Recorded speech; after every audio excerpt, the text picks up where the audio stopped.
Varanasi Model Homeopathic Clinic. Excellence in homeopathy treatment.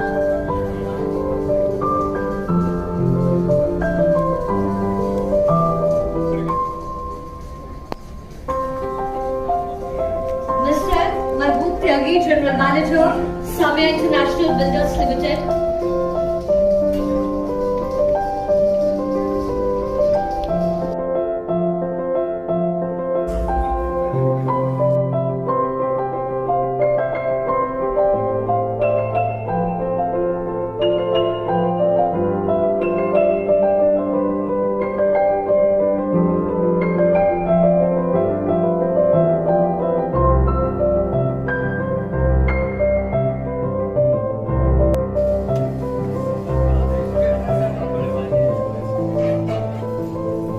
Mahbub Tyagi, General Manager, Samya International Builders Limited.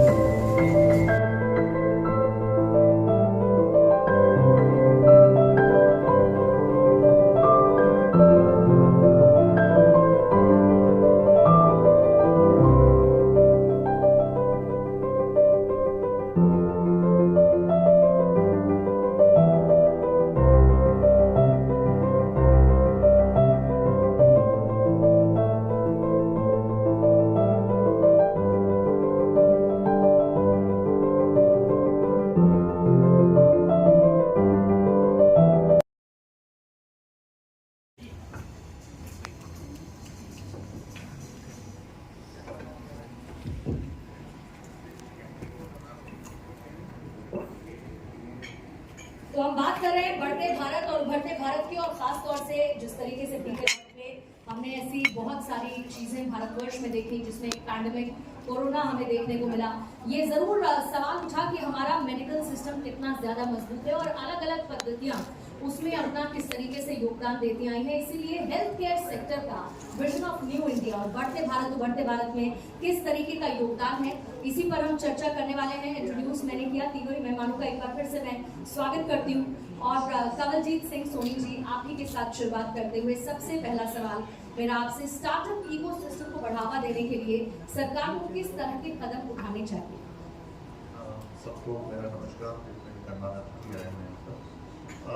सरकार काफ़ी कुछ कर रही है नए स्टार्टअप के लिए, और थोड़ा सा जैसे हम लोग प्रयास कर रहे हैं कि कुछ नए नए बिजनेस ला रहे हैं। तो स्टार्टअप के लिए सरकार वैसे भी काफ़ी कुछ कर रही है, और प्रयास के लिए थोड़ा सा बैंकिंग सेक्टर को थोड़ा सा सॉफ्ट करना चाहिए कि नए कुछ अगर कुछ सोच रहा है, आइडियाज हैं, उसको लोन्स के चाहिए, किसी को कोई नया विजन लेके आता है तो गवर्नमेंट को चाहिए कि थोड़ा उसको सपोर्ट करें। You mean to say more support? हाँ, more आपको लगता है कि और ज्यादा सपोर्ट की जरूरत है? जी। डॉक्टर अर्पित चोपड़ा, सोशल मीडिया पर आपके हजारों ऐसे मरीज हैं जिनके वीडियोस अपलोडेड हैं, हमने भी देखे। आपने 300 से ज्यादा लोगों की बीमारियां भी ठीक की हैं। सबसे पहले आप मुझे ये समझाइए। 3000 से ज्यादा। 300 प्रकार की बीमारियां। 300 प्रकार की बीमारियां, 3000 से ज्यादा लोगों की बीमारियां हैं, ठीक है। सबसे पहले तो आप ये समझाइए कि संभव कैसे है? ये आपने जो रिसर्च किया है, ये श्योर है कि आपने सोशल मीडिया में मेरे YouTube चैनल पे देखा या वेबसाइट पे देखा? मैंने कुछ आपके वीडियोस देखे। एब्सोल्युटली। मतलब थैंक गॉड कि आपने मेरे चैनल पे देखा। तो ये खुशकिस्मती है, या ये कह सकते हैं कि भारत का सौभाग्य है कि हमने क्योर्ड पेशेंट का डेटा दुनिया को एविडेंस बेस्ड सिस्टम के हिसाब से शेयर करना चालू कर दिया है, और वो भी एक नया सिस्टम के हिसाब से जिसका नाम दिया है सुपर स्पेशलिटी मॉडल होम्योपैथी। देखिए दोस्तों, होम्योपैथी बहुत ही बेसिक सिस्टम था जिसमें बहुत ही बेसिक केसेस देखे जाते थे कि स्किन है, हेयर है, बेसिक तरीके के केसेस। पर अगर हम बात करें क्रिटिकल केसेस की, जिसपे मेडिकल साइंस में काफी रिसर्च की संभावना है, और इवन ये भी होता है कि 70% केसेस ऐसे हैं जिसमें एलोपैथी में भी रिसर्च चल रहा है, लेकिन रिसर्च होने के बावजूद भी इसका कोई परमानेंट सॉल्यूशन अभी तक दुनिया को अभी तक नहीं मिला है। कई चीजें ऐसी है जो अभी भी हम उस पर काम कर रहे हैं। तो उसमें हमारा एक प्रयास है कि हम होम्योपैथी से एक सुपर स्पेशलाइजेशन या मॉडर्नाइजेशन करके एक नया कंसेप्ट प्रोड्यूस करें, जिसमें हम होम्योपैथी को एग्रेसिव ट्रीटमेंट के रूप में यूज करें। क्योंकि जो सुपर स्पेशलिटी केसेस होते हैं वो नेचुरल तरीके से, चाहे वो कैंसर के स्टेज 4 के पेशेंट हो, जो कई बार ऐसा होता है कि कीमो रेडियो सर्जरी के बावजूद भी हेल्पलेस है, उसमें हम मदद कर रहे हैं, और उसमें जो डेटा है वो काफी जो अचंभित करने वाला डेटा है कि उनकी रिकवरी देखने में आ रही है। उनकी जो ब्रेन ट्यूमर की गठाने हैं या बड़ी बड़ी 9-9 सेंटीमीटर की गठान है वो बिना सर्जरी डिसॉल्व हो रही है और होम्योपैथी की मदद से डिसॉल्व कर रही है, जिसमें हम एग्रेसिव ट्रीटमेंट दे पा रहे हैं। बड़े बड़े जो किडनी ट्रांसप्लांट वाले केसेस हैं जिसमें करीब क्रिएटिनिन 18 तक पहुंच गया है, जिसमें ट्रांसप्लांट बताया जाता है, डायलिसिस की मजबूरी होती है, हम सुपर स्पेशलिटी मॉडर्न होम्योपैथी के कंसेप्ट से उनके ट्रांसप्लांट बचा रहे हैं, उनकी किडनी को वापस नॉर्मलाइज करके या उन्हें नेचुरल जीवन दे रहे हैं, बिना डायलिसिस के वो जीवन जी सकते हैं और उनका क्रिएटिनिन 1 या 1.5 के आसपास आकर फिर से कंट्रोल होता है।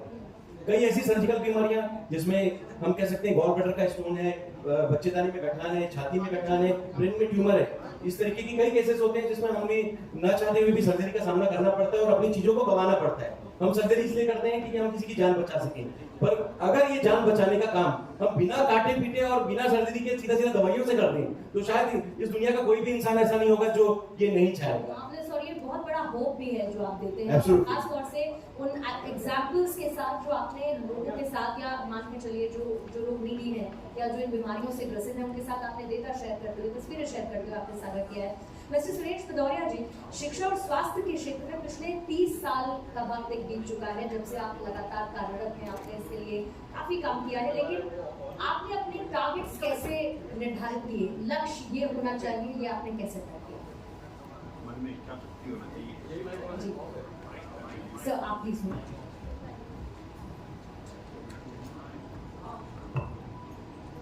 जरा इच्छा शक्ति मजबूत होना चाहिए और करने कुछ कर गुजरने की इच्छा होना चाहिए, तो मैं तो नहीं कर सकता। मोदी जी ने भी अभी 2 दिन पहले यही कहा। तो मन में इच्छा शक्ति है, कुछ कर गुजरने की इच्छा है और मन से जुड़ा काम करने की इच्छा और आत्मिक जिस काम करने को अपने आत्मा को शांति मिलती है, आत्मा को अच्छा लगता है, अपने को अच्छा लगता है, उसको कर गुजरने में कहीं कोई दिक्कत नहीं।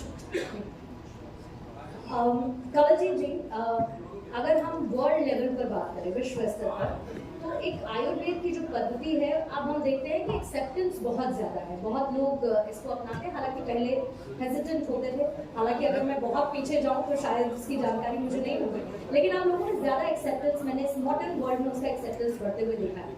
आयुर्वेद का फ्यूचर आप कहाँ देखते हैं, इसका भविष्य आपको कैसे लगता है? देखिए, आयुर्वेदिक एक इलाज की पद्धति नहीं, एक आर्ट ऑफ लिविंग, और आयुर्वेद के साथ हम लोग हाथ से नहीं जुड़े हुए हैं।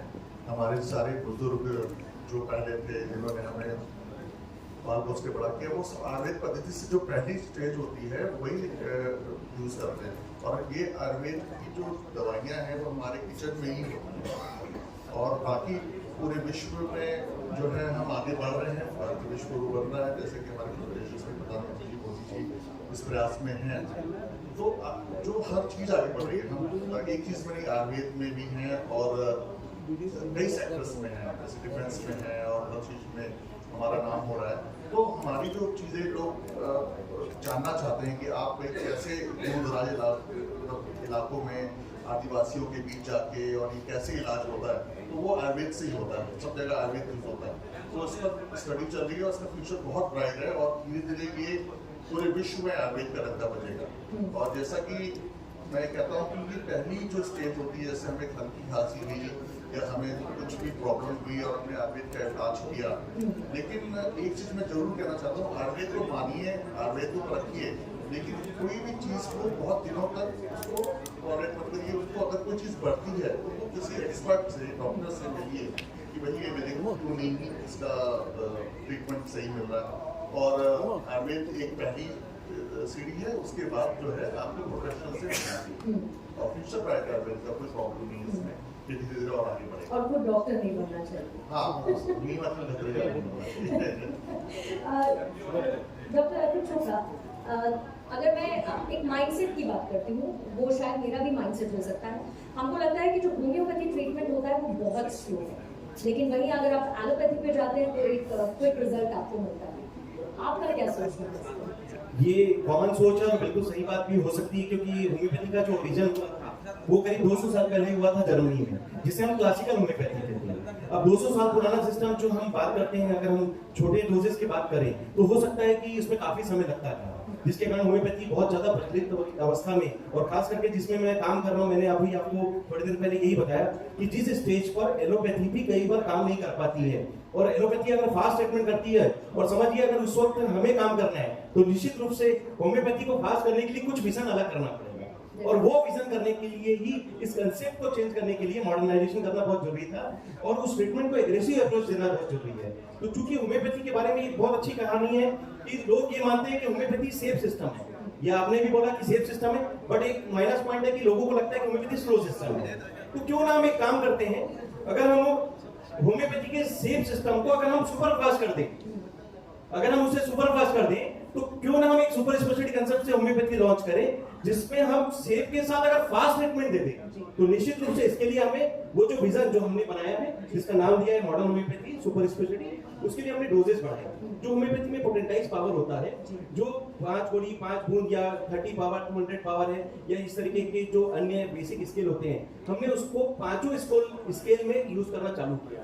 50 मिलीसीमल पावर जो होम्योपैथी में होती है, वो हमने इंट्रोड्यूस का जो फायदा लिया है, उसमें हम हाई पोटेंसी पे दवाइयां देने की कोशिश करते हैं। और अगर पेशेंट की पैथोलॉजी रिपोर्ट्स के हिसाब से अगर कोई रिपोर्ट्स अगर हमें लगता है कि इसमें हमें 5 गोली 5 बूंद 10 बूंद 20 बूंद की थ्योरी से ऊपर जाना पड़ेगा, तो निश्चित रूप से हम 960 बूंद तक के दवाइयों का डोज यूज कर सकते हैं। मॉडर्न वर्ल्ड के हिसाब से आप उसको जैसा पेशेंट उसकी पैथोलॉजी की रिपोर्ट है, उसके हिसाब से डिसीजन हमें लेना चाहिए। और इसी बीच में मैं आप सबसे दरखास्त करना चाहूंगी कि कृपया जो बातचीत हो रही है उस पर आप लोग ध्यान दीजिए, क्योंकि महत्वपूर्ण भी है और आप लोग सुनेंगे तो इसका फायदा भी है। Thank you so much. Suresh Bhadauria ji, आपने यूनिवर्सिटीज बनवाई, आपने हॉस्पिटल्स बनवाए, इसके अलावा क्या सोच है आपकी? हम जब विजन ऑफ न्यू इंडिया की बात करते हैं, क्या और ऐसा है जो आप देश के लिए करना चाहते हैं? हमने हॉस्पिटल्स बनाए, मध्य प्रदेश के भारत को डॉक्टर्स की कमी है, हमने हॉस्पिटल बनाए हैं, मेडिकल कॉलेजेस बनाए हैं। वी हैव 2 मेडिकल कॉलेज जिनमें 250 सीटें हैं, MBBS की प्लस PG की सीटें हैं। हमारे देश में डॉक्टर्स की बहुत कमी है और हॉस्पिटल्स की भी बहुत कमी है। तो ये अच्छा ट्रीटमेंट, गरीबों को अच्छा इलाज मिले, सभी को अच्छा इलाज मिले, डॉक्टर्स हो, गाँव में डॉक्टर्स हो, ये सब को देखते हुए हमने ये सब चीज़ चालू की है, और इसी की संख्या हम बढ़ाते जा रहे हैं। अभी 2 मेडिकल कॉलेज और नए प्लान में हैं, उसके साथ साथ 1200 बेड के हॉस्पिटल भी बना रहे हैं, तो निकट 2 साल के अंदर हम इसको चालू कर देंगे। सर, मैं थोड़ा सा और आपको सुनना चाहती हूँ। मेरी इच्छा है कि आप और थोड़ा बताएं इसके बारे में कि क्या आपका थॉट प्रोसेस है, किस तरीके से आप आगे बढ़ रहे हैं। 30 years of experience is a huge experience that you have contributed to देश सेवा कर रहे हैं, गरीबों की सेवा कर रहे हैं, जनता की सेवा कर रहे हैं, निःशुल्क इलाज करते हैं, आयुष्मान में इलाज करते हैं, 5 लाख तक की फीस सेवा करते हैं। मोदी जी ने जो स्कीम चलाई है आयुष्मान भारत की, वो उसका लाभ सब देश की जनता को लगे, हर वर्ग के लोगों को मिले।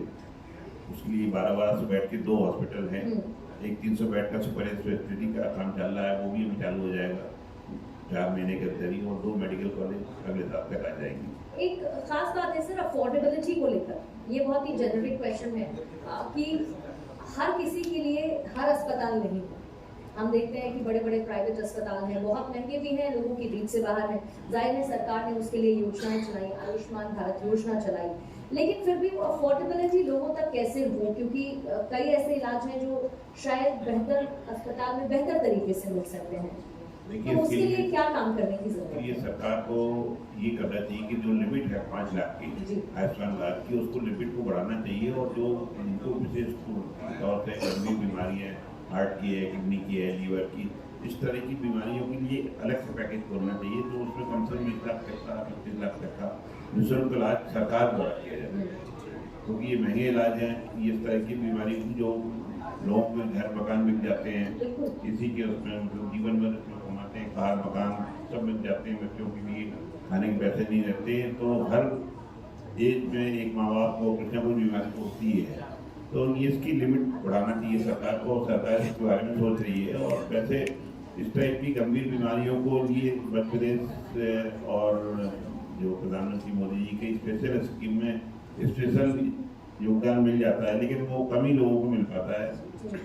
लेकिन अगर ये स्कीम में जो आयुष्मान भारत की स्कीम जिसमें 5 लाख तक का योगदान है, इसको कम से कम 20 से 25 लाख तक किया जाए तो बहुत ज़्यादा ये लोगों को बहुत फायदा महत्वपूर्ण सजेशन है आपकी तरफ से, और देखिए इसीलिए कहते हैं एक्सपीरियंस मैटर्स। आपकी तरफ से सुझाव है, और जाहिर है आपने कहा कि सरकार भी इस पर विचार करे और होना चाहिए ताकि लोगों को बेहतर इलाज मिल सके।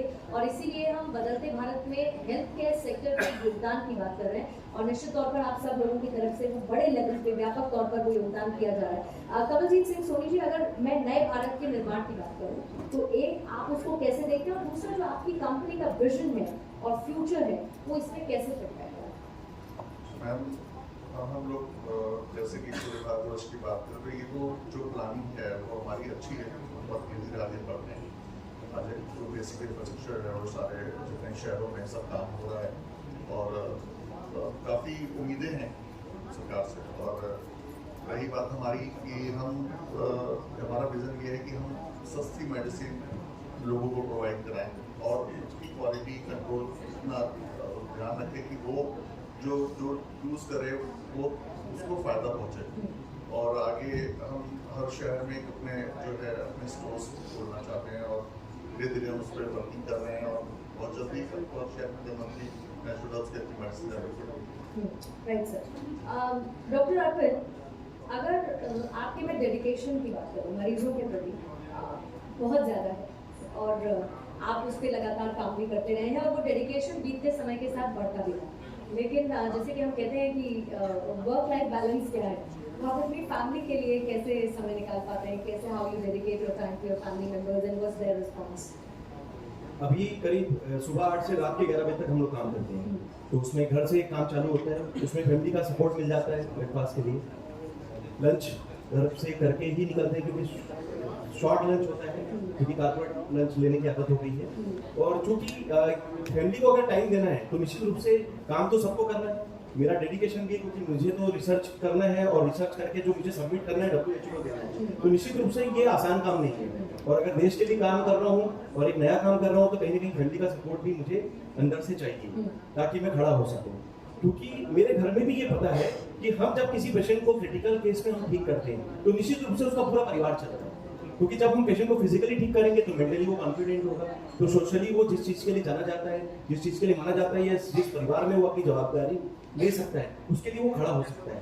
तो फैमिली को इस बात को बहुत अच्छे से पता है कि मेरा काम वो है कि हम किसी को फिजिकल, मेंटल और सोशल वेलबींग देने जा रहे हैं। इसलिए हमने अपनी क्लिनिक का नाम भी आरोग्य सुपर स्पेशलिटी मॉडर्न होम्योपैथी रखा है। तो आरोग्य का मतलब होता है physical, mental and social wellbeing देना। तो चूंकि फैमिली मेरा पूरा कॉन्फिडेंस है, और मेरी फैमिली को मुझ पर पूरा कॉन्फिडेंस है, इसलिए काम बहुत आसानी से हो रहा है। और जो करीब 19 देशों में जो हम अपनी सेवाएं दे पा रहे हैं, आज सुपर स्पेशलिटी मॉडर्न होम्योपैथी के माध्यम से हम इंडिया से इस कंसेप्ट का फायदा 19 देशों में दे रहे हैं। उसके लिए मेरे 10 डॉक्टर्स की टीम भी है जो मुझे सपोर्ट करती है। तो कहीं ना कहीं जब हम 6 दिन अच्छा काम करते हैं, तो 7वें दिन का कुछ काम हम आधा दिन करके, कुछ काम हम अपने समय में से निकाल कर, या कुछ समय हम अपने काम में से भी निकाल कर, ऐसा भी कह सकते हैं, मैं फैमिली के साथ स्पेंड कर पाता हूँ। और कहीं ना कहीं फैमिली का सपोर्ट होना भी जरूरी है। और मैं आप सभी को इस चैनल के माध्यम से, मेरी फैमिली के लिए, मेरे घर में 19 एलोपैथिक डॉक्टर्स हैं, मेरे घर में 19 एलोपैथिक डॉक्टर्स हैं, मैं उन सभी का शुक्रिया अदा करूंगा, या उनका जो कॉन्फिडेंस था जो हम पे आया, और कहीं ना कहीं एक नई प्रेरणा के रूप में साबित हुआ।